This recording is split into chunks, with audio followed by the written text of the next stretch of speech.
the Rails to Trails crowd are driven nuts by it because they keep raising the level and it flows over the railroad track where the trail is. Yes. And so they have to go up and do some major reconstruction. Yep. And they don't, no one ever heard of an old farm trick, and that is if you have beavers, and they're flooding your property, what you got to do is break their dam. Right. But if you break their dam, it takes 24 hours for them to patch it up. They work like beavers, you know.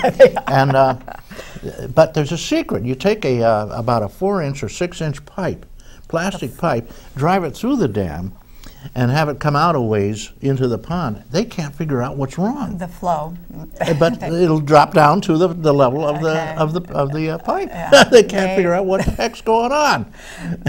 Actually, as we talk about things that the lakes and our land needs, the beavers really are truly one of our friends. They really are. They do know what they're doing with those waterways. So we'll talk a little bit more. Yeah, well, they actually create beautiful meadows, and eventually, because eventually they flood, it flattens it, the trees all die, becomes a beautiful pond, and then they go home and it just sinks back down, and now you have a gorgeous meadowland.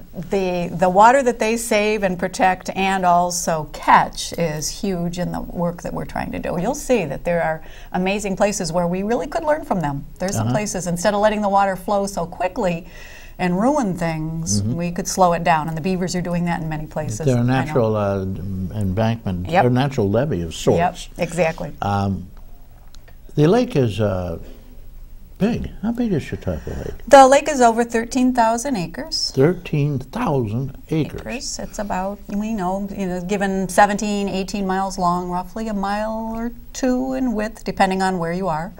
It has a fabulous history, too, because we have the so-called Portage Road, which coming up the hill here. Happened in the old days. They could take the Westfield and Lake Chautauqua were the intercontinental links, really. Correct. You could go from North America to South America if you followed the Chautauqua Lake. Absolutely. You could come down from anywhere along the Great Lakes area, portaging, but you could get to Lake Erie, and down in Westfield there was a big, nice harbor. You know, they had a fifth of a mile pier, stone pier going out there. That. Yeah, you divers still can see it. And they would bring in these big ships.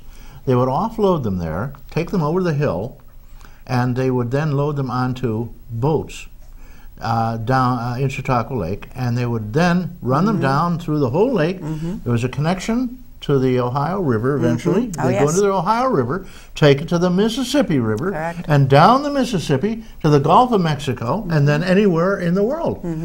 So it was a wonderful route. And it's still there today, really. Yes, it is. Yes, it is. And if they came in from the other end, it's pretty hard going upstream. Correct. But Lake Chautauqua, actually, there was a wonderful run from Lake Chautauqua to Westfield, because that gulf down there, and it went downhill to Westfield. That gulf was gigantic. I mean, you go up and look at the old the Chautauqua Creek, and it's literally hundreds of feet across. It was huge at the time. And much bigger than it is now.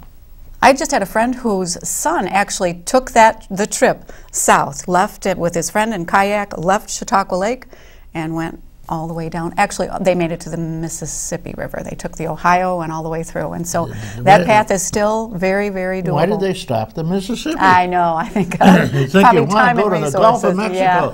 Do it right. That's right. Well, it was a very, very important pathway at one point. Very much so. Because you could get anywhere in the United States with this, using this system, and Chautauqua Lake was the key. It truly is still an important pathway, because all of the water that leaves here still goes down there, and that is a key, because the water that we use and want and desire to be clean, how clean is it when we let it go down that stream and end up in the Mississippi? And that's an important piece, because the Gulf of Mexico has had some difficulties. I'm not going to say just because of us, but because that watershed is so big. The Gulf of Mexico, pretty big.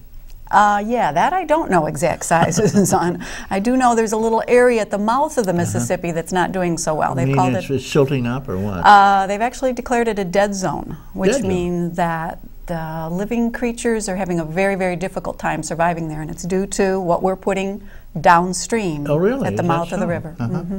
Yeah, I wondered about that. So, well, often the delta silts up, where the river ends, and the water slows down and it drops whatever silt is in the water, and eventually it accumulates, and you have a big problem. Very, very natural process. We also know it's silting right in our own Chautauqua Lake and our lakes, and so that's also a difficult part of our story here. There's the lake's getting shallower. That is correct. That is correct. Well, you know, there used to be a lovely ferry, which still runs. The Stowe Ferry is still there. Across Chautauqua Lake. You know, they tell me the Indian name for Chautauqua, and where we got that word Chautauqua, it meant bag tied in the middle. That is one interpretation, and yes. It's just a little tiny narrow strip in the middle of the lake, which you can almost throw a stone across.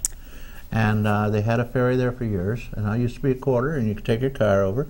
Now the ferry, then it went dead for many years because they built that bridge across. Correct. You didn't need the ferry.